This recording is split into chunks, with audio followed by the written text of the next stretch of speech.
My name's Adam Van Koeverden, and I'm the Liberal Member of Parliament for Milton.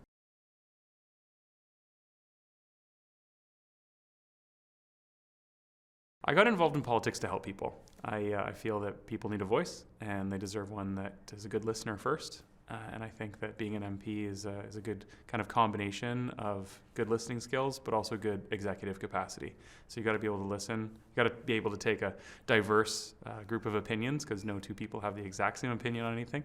But then also distill that down to what's really important for your community, and then get something done for them. So I loved being on Team Canada when I was an athlete, and I wanted something similar to do, where I was part of something bigger than myself and contributing to progress, and that's why I found federal politics.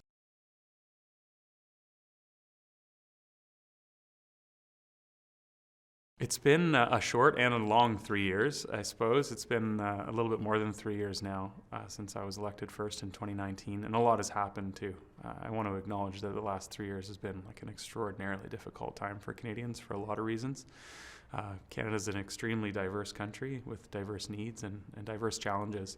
I don't think the pandemic or any of the aftermath of COVID-19 has impacted two people exactly the same, but Canada's going through a tough time right now financially, and I've been there for my community when they call and when they need to know, even just as a directory, right? Like, hey, I'm struggling, my family needs a little bit of help, and what can you do for me? So I suppose the thing that I'm most proud of is assembling a team in Milton that's capable of serving the needs of my community. I know that when I come back after a few weeks in Ottawa, I can tell they're doing good work because there's a lot of flowers and chocolate in the office, which means they're getting stuff done for our community, and that's really, really important to me. That's the first and most important thing, that we've established a good working relationship, and everybody in the office knows exactly what their job is, and they do it so well.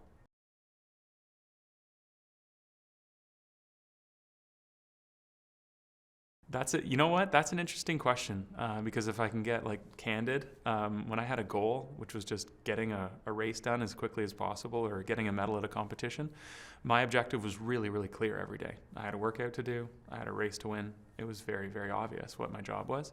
And in politics, sometimes it's a bit more gray. You know, you always want to stand up for people. You want to make sure that you're doing good work. But I think the quest, the journey of identifying exactly what my job is every day and learning something new kind of motivates me the most, because it's a job similar to a country that I don't think is really ever done. Like, there's a few tasks and objectives that I might complete throughout a week or over the month, but the work is so ongoing that I guess I'm motivated most by the opportunity to both develop and serve at the same time.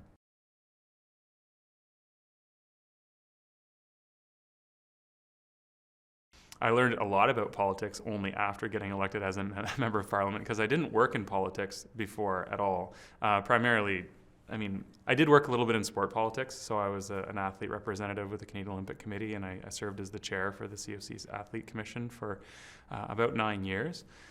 So that gave me a taste of representing other people's views and making sure that we stand up for each other, and making sure that the most quiet voices get amplified, making sure that those concerns are heard. But there's a lot of things that I've learned in the last 3 years being an MP, mostly that we're just all Swiss Army knives. And, you know, you've got to learn a little bit about everything. Kayaking and trying to be the best in the world at the 500-meter race in my sport was so specific. And being an MP is a lot more like, you know, going an inch deep and a mile wide on every issue and subject. So I enjoy that learning process and that opportunity to grow a little bit, because one of the coolest things that we get to do as members of parliament is constantly sit down with experts and hear their advice.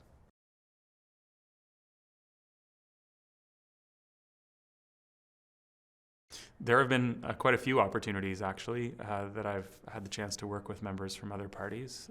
I worked with my friend Taylor Bachrach from the NDP to stand up for people over 16 who would like the ability to vote. I'm a strong believer that if you're able to drive a car, if you're able to get a license or sign up to be in the Army, then you should also have the ability to vote. That bill didn't pass, but I still believe that younger people should have the opportunity to vote. It's also kind of a pragmatic thing. I believe that younger people should be able to vote because before they go off to college or university, if they start a new habit, they're more likely to do it for the rest of their lives. But there's been other opportunities too, with a couple of friends, just doing videos together to promote, you know, interests. I sit on a Dutch parliamentary friendship group with some other MPs with heritage in the Netherlands. I'm trying to start one on my mom's side of the family is Hungarian, and so we're working with the Hungarian ambassador as well. But it's important to recognize that despite what you might see in the newspaper or see on television during the question period, I'd say 90% of members of parliament agree on 80 or 90% of what's right. And we really do let the minutiae and the sort of tips of the normal curve get in the way sometimes. But as soon as the cameras are off or not in question period anymore, we actually get along quite well. And I think we all recognize that progress is a mutual ambition of all of us.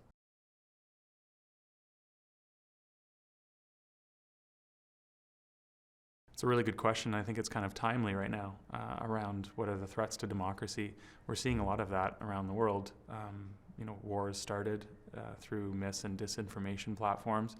We're seeing interference in our elections, and that's something that we all have an obligation to stand up against. But I think the federal government has a very real obligation to ensure that we're protecting our democracy. And I think for the most part, this government's done a good job over the last 7 years in doing that, but there's more to be done, which is clear based on the news that we've been seeing. So I'm proud of the fact that we've taken new steps to challenge the notion that your vote doesn't matter.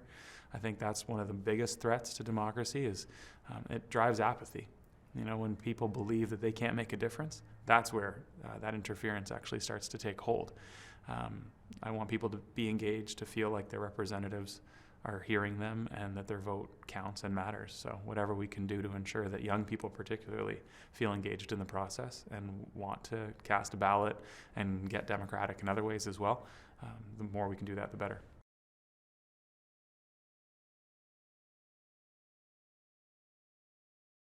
The next generation gives me hope for the next generation. When I'm in schools, and you mentioned to me earlier that it's good to get into schools as a politician. I think it's so important. The reason that I do it is because young people don't have a vote, but they do have a voice. And I think it's actually an obligation of elected people to get in front of kids so that we can hear directly from them about their concerns and their insights. Because they actually have the most invested in the world. They're going to live here for 60, 70, 80 more years, whereas I may be halfway through my life and my time on this planet. So I want to ensure that they continue to have a voice. But when I'm in those schools and hearing those questions from 5th and 6th graders, from teenagers, they're different than the questions that I would have asked when I was their age. They're asking questions about truth and reconciliation and climate change. They're tackling really, really big, important issues, and they want real answers. And they're not satisfied with a political answer. They really want concrete answers, and I love it when I get into a school and have a deep conversation with somebody a quarter of my age. That gives me hope for the future, knowing that young people are really, really interested.